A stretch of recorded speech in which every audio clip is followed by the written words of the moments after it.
Ages நண்பர்கள் எல்லாருக்கும் வணக்கம். இன்றைக்கி வந்து நம்ம என்ன பார்க்க போகிறோம்னு பார்த்தீங்கன்னா, நம்ம டிஎன்பிசி தமிழ் சிலபஸில் இருக்கிற சித்தர்கள் தொடர்பான வினாக்கள் தான் வந்து பார்க்க போகிறோம்.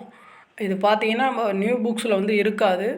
இது பார்த்திங்கன்னா எங்கெங்கே கவர் ஆகுதுன்னா, பழைய 11th தமிழ் புக்கில் வந்து கவர் ஆகும். ப்ளஸ் வந்து 11th சிறப்பு தமிழ் புது புக்ஸில் வந்து கவர் ஆகும். அதில் இருக்க பாயிண்ட்ஸ் தான் வந்து நான் லைன் பை லைன் ரீட் பண்ணி எடுத்து உங்களுக்கு கொடுத்துருக்கேன். நம்ம வீடியோஸ் மட்டும் பார்த்தாலே போதும். நீங்கள் சித்தர்கள் தொடர்பான வினாக்கள் வந்து கேட்டாங்கன்னா நீங்கள் கண்டிப்பாக வந்து ஆன்சர் பண்ணிடலாம். கண்டிப்பாக அந்த டாப்பிக்லேருந்து பார்த்தீங்கன்னா குறைஞ்சபட்சம் 2 இல்லை 3 கொஸ்டின்ஸ் வந்து கம்பல்சரி இந்த கொஸ்டின்ஸ் வந்து கேட்டுகிட்டே இருக்காங்க. அதனால் வந்து நீங்கள் வீடியோ மிஸ் பண்ணாமல் ஃபுல்லாக பாருங்கள். கண்டிப்பாக வந்து இந்த டாப்பிக்கில் இருந்த கொஸ்டின்ஸ் கேட்டால் வந்து நீங்கள் கண்டிப்பாக வந்து ஆன்சர் பண்ணிடலாம். அப்புறம் பார்த்திங்கன்னா நம்ம டெலகிராம் குரூப்பில் பார்த்திங்கன்னா ஃப்ரீயாகவே நம்ம டெஸ்ட் சீரீஸ்லாம் வந்து நிறையா கண்டக்ட் பண்ணிகிட்ருக்கோம். ப்ளஸ் எல்லா ஹேண்ட் ரிட்டன் மெட்டீரியலும் நம்ம டெலகிராம் குரூப்பில் இருக்குது. சப்போஸ் யாருக்காச்சும் ஃப்ரீ டெஸ்ட் அண்ட் மெட்டீரியல்ஸ் வேணுன்னா நம்ம டெலகிராம் குரூப் லிங்க் வந்து நம்ம சேனல் பயோலேயே இருக்குது. ஏஜஸ் ஃப்ரெண்ட்ஸ் டிஎன்பிசி நீங்கள் கிளிக் பண்ணி ஜாயின் பண்ணிக்கலாம். சப்போஸ் அப்படி ஏதாச்சும் ஜாயின் பண்ண முடியலன்னா இதே என்னோடய கான்டாக்ட் நம்பர் இதில் கொடுத்துருக்கேன் பாருங்கள்.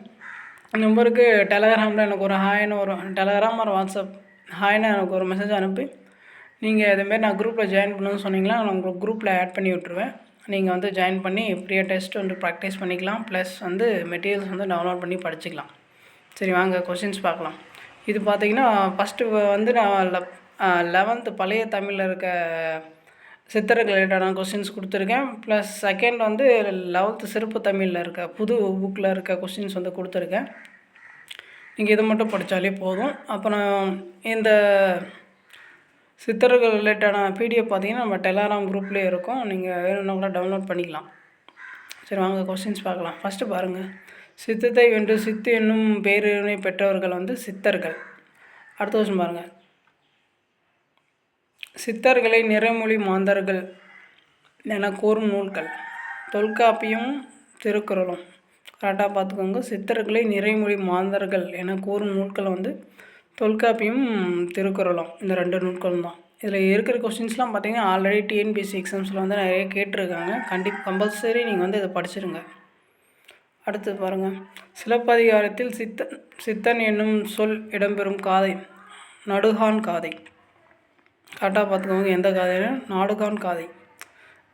அறிவு வேறு ஞானம் வேறு என்று உலகிற்கு விளக்கியவர்கள் வந்து சித்தர்கள். அடுத்தது, யோக மார்க்கத்தையும் ஞான மார்க்கத்தையும் உயர்நெறிகளாக கொண்டவர்கள் சித்தர்கள். அடுத்தது, வீடியோஸ் கொஞ்சம் ஸ்பீடாக போகிற மாதிரி தான் நீங்கள் பாஸ் பண்ணி வச்சுட்டு நீங்கள் செப்பரேட்டாக ஒரு நோட் ஒன்று போட்டு நீங்கள் தனியாக நோட் பண்ணி வச்சுக்கோங்க. அடுத்தது பாருங்கள், பிறப்புறுத்தவர்கள் என்று அழைக்கப்படுபவர்கள் யாருன்னு கேட்டாலும் சித்தர்கள் தான்.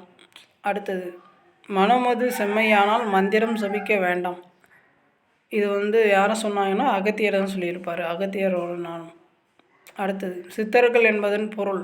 சித்தர்கள்னால் அதோட மீனிங் பொருள் வந்து என்னன்னு கேட்டாங்கன்னா நிறைவடைந்தவர். அடுத்தது, தமிழில் சித்து என்னும் சொல் குறிக்கும் பொருள். தமிழில் வந்து சித்து என்னும் சொல் என்னென்ன பொருட்கள்லாம் குறிக்குதுன்னு கொடுத்துருக்காங்க. சித்துன்னா மனம், கருத்து, ஆன்மா. அடுத்தது பாருங்கள், சித்தி என்ற சொல்லின் பொருள். சித்து வேறு சித்தி வேறு. சித்தி என்ற சொல்லோட பொருள் வந்து மெய்யறிதல், வெற்றி, காரியம், கைகூடல். அடுத்தது பாருங்கள், சித்திகள் மொத்தம் எத்தனை? 8 சித்திகள். கரெக்டாக நோட் வச்சுக்கோங்க. அதுதான் ஆல்ரெடி கேட்டிருக்காங்க. அடுத்தது, சித்தர்களின் நோக்கம். சித்தர்களோட நோக்கம் என்னென்னா, ஏன் பெற்ற இன்பம் பெருக இவ்வையகம். இதான் வந்து சித்தர்களோட நோக்கம், குறிக்கோள் மாதிரி சொல்லலாம். அடுத்தது, இது அடுத்த பாயிண்ட் வந்து ரொம்ப இம்பார்ட்டன்ட். அடிக்கடி கேட்டுகிட்டே இருப்பாங்க. நீங்கள் எந்த ஒரு கொஸ்டின்ஸ் பேப்பர் எடுத்து வேணால் பார்க்கலாம். இந்த கொஸ்டின்ஸ் வந்து இல்லாமல் இருக்கவே இருக்காது. சித்தர்களில் ஆதி சித்தர் திருமூலர். காலம் வந்து அவருடைய காலம் கிபி 5 அல்லது 6ஆம் நூற்றாண்டு. அடுத்தது, சித்தர்களின் கலகக்காரர் என அழைக்கப்படுபவர் வந்து சிவவாக்கியர். அவரோட காலம் பார்த்திங்கன்னா கிபி 9ஆம் நூற்றாண்டு. இந்த 2 போட்டு கன்ஃபியூஸ் பண்ணிக்காதீங்க, கரெக்டாக பார்த்துக்கோங்க. சித்தர்கள் மொத்தம் எத்தனை பேர்? மொத்தம் வந்து 18 பேர். அடுத்தது பாருங்கள், எனக்கு முன்னே சித்தர் பலர் இருந்தார் அப்பா, யானும் வந்தேன் ஒரு சித்தன் இந்த நாட்டில் என பாடியர் வந்து யாருன்னு கேட்டாங்கன்னா பாரதியார் தான் வந்து சித்தர்கள் பற்றி பாடியிருப்பார். அடுத்தது பாருங்கள், ஒன்றே குலம் ஒருவனே தேவன் என கூறியவர் வந்து திருமூலர். இது நம்ம ஆல்ரெடி நமக்கு எல்லாருமே தெரிஞ்சது தான். திருமூலர் வந்து திருமந்திரத்தில் வந்து சொல்லியிருப்பார். அடுத்தது பாருங்கள், ஒன்றென்றிரு தெய்வம் உண்டென்றிரு என பாடுபவர்கள் வந்து யாருன்னு கேட்டாங்கன்னா பட்டினத்தார்கள். அடுத்தது அட்டங்கல்லும் பேசுமா நாதன் உள்ளிருக்கையில். இது வந்து எந்த பாடல்னு கேட்டாங்கன்னா சித்தர்களுடைய பாடல்.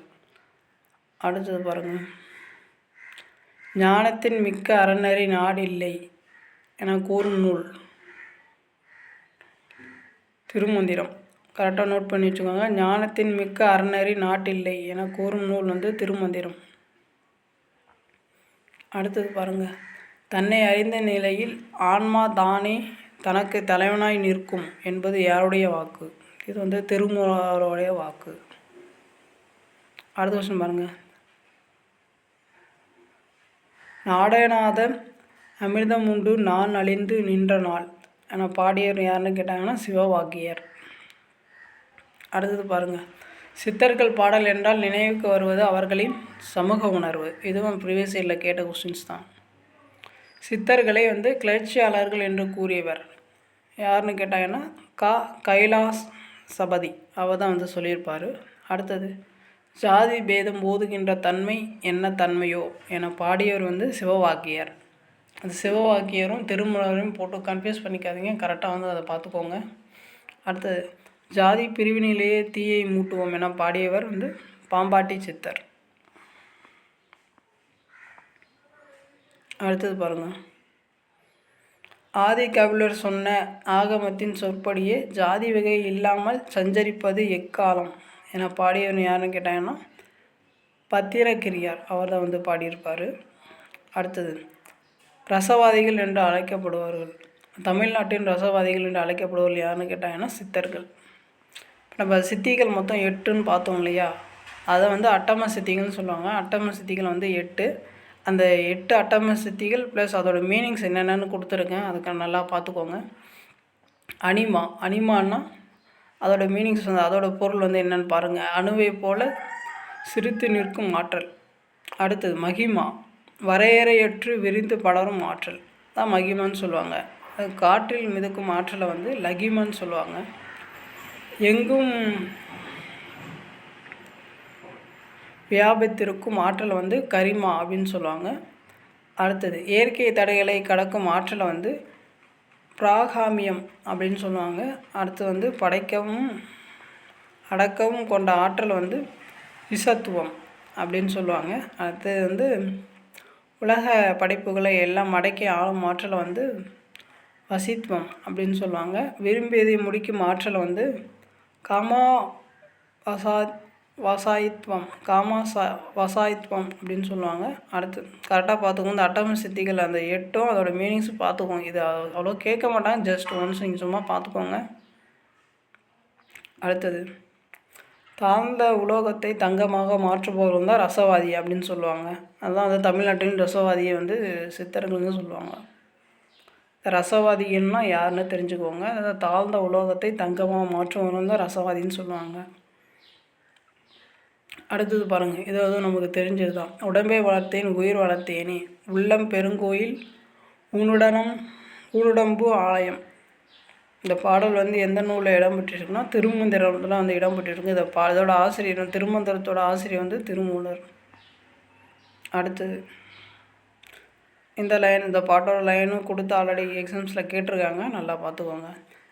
நந்தவனத்தோர் ஆண்டி அவன் 4-6 மாதமாய் குயவனை வேண்டி கொண்டு வந்தானோடு தோண்டி அதை கூத்தாடி போட்டுடை தாண்டி என பாடியவர் யாருன்னு கேட்டாங்கன்னா கடுவெளி சித்தர். கரெக்டாக பார்த்துக்கோங்க, அந்த பாட்டோட லைன் அது யார் பண்ணணுன்னு கரெக்டாக பார்த்துக்கோங்க. அடுத்தது பாருங்கள், அண்டத்தில் உள்ளது பிண்டம் பிண்டத்தில் உள்ளது அண்டம் என்பது யாருடைய மொழி அப்படின்னு கேட்டாங்கன்னா அது வந்து சித்தர்களுடைய மொழி. அடுத்தது சித்தர்களின் தனி சிறப்பு. சித்தர்களோட ஸ்பெசிஃபிக்காக அவங்களோட என்னென்ன தனி சிறப்பு இருக்குதுன்னு கொடுத்துருக்கேன், அது நல்லா பாருங்கள். நாடி பிடித்து நோய் எறியும் திறன் பெற்றவர்கள் யாருன்னு கேட்டாலும் சித்தர்கள்.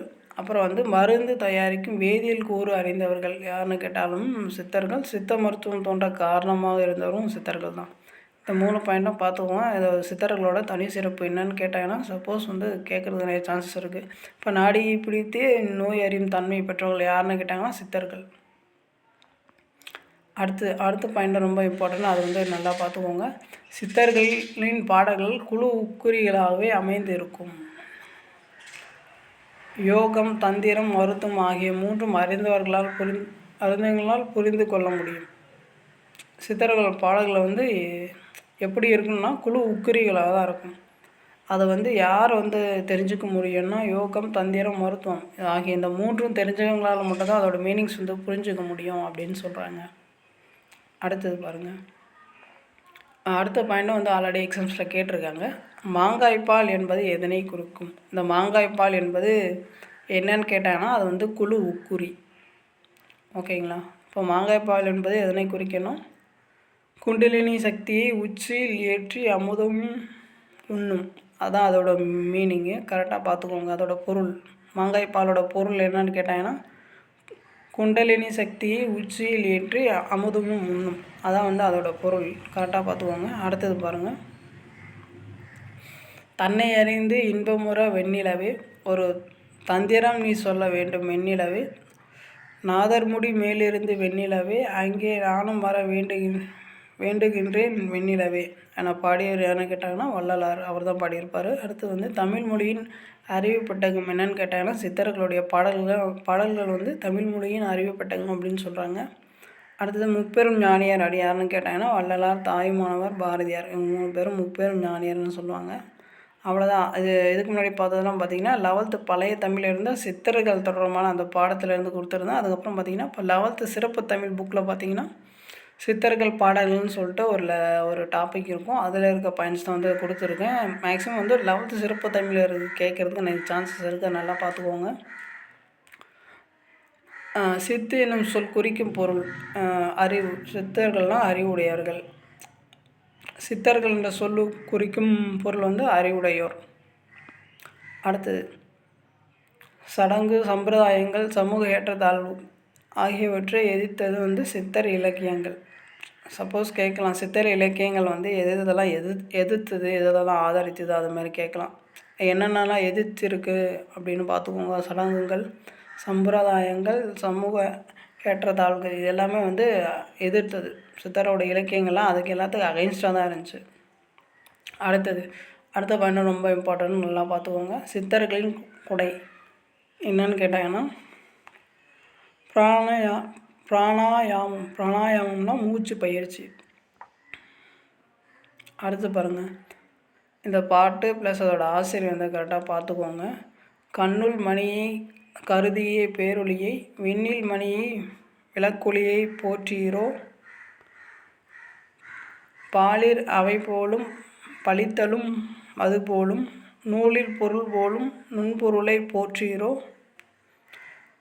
எள்ளில் தைலம் போல் எங்கும் நிறைப்பொருள் உள்ளில் துதித்தோ உணர்வடைந்து போற்றீரோ என பாடியவர் யாருன்னு கேட்டாங்கன்னா இடைக்காட்டு சித்தர். கரெக்டாக பார்த்துக்கோங்க. பாடல் அதோட ஆசிரியர். அடுத்தது போகர் என்ற சித்தரின் சீடர் யாருன்னு கேட்டாங்கன்னா இடைக்காட்டு சித்தர். அவர் தான் வந்து போகர் என்ற சித்தரோட சீடர். இடைக்காட்டு சித்தரின் நூல் எது? அவருடைய நூல் வந்து பார்த்திங்கன்னா இடைக்காடர் ஞான சூத்திரம் 70. கரெக்டாக பார்த்துக்கோங்க. அந்த 70ன்ற இடத்துல மட்டும் சேஞ்ச் பண்ணி கொடுக்குறது நிறைய சான்சஸ் இருக்குது. 20, 30, 50 அது மாதிரியே கொடுக்கலாம். கரெக்டாக பார்த்துக்கோங்க.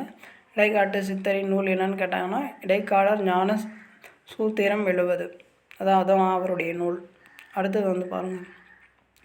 மெய்ப்பொருளின் தன்மையினையும் பிறவியற்ற பேரின்ப நிலையை எய்தும் வழியினையும் பாடியவர் வந்து யாருன்னு கேட்டாங்கன்னா இடைக்காட்டு சித்தர். அடுத்த கொஸ்டின் பாருங்கள்.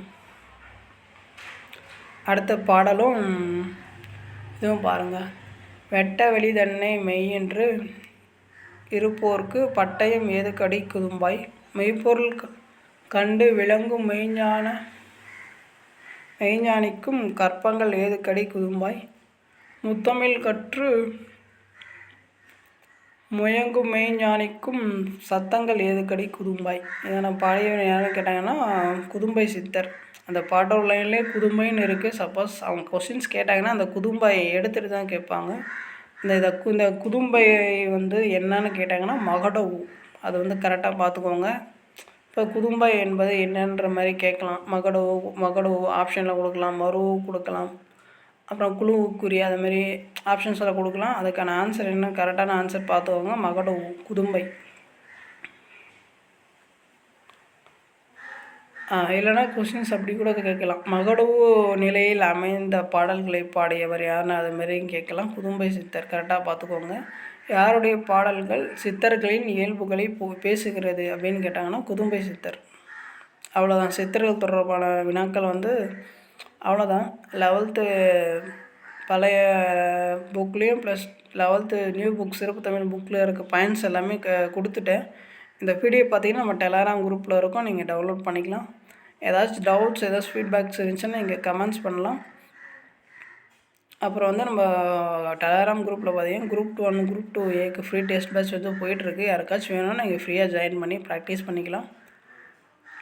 ஓகே, இப்போ தான் நம்ம சேனல் பார்க்குறீங்க, கொஞ்சம் சப்ஸ்கிரைப் பண்ணுங்கள், சப்போர்ட் பண்ணுங்கள், ஃப்ரெண்ட்ஸ்க்கு ஷேர் பண்ணுங்கள். ஏதாச்சும் டவுட்ஸ்னால் கமெண்ட் பண்ணுங்கள். தேங்க்யூ.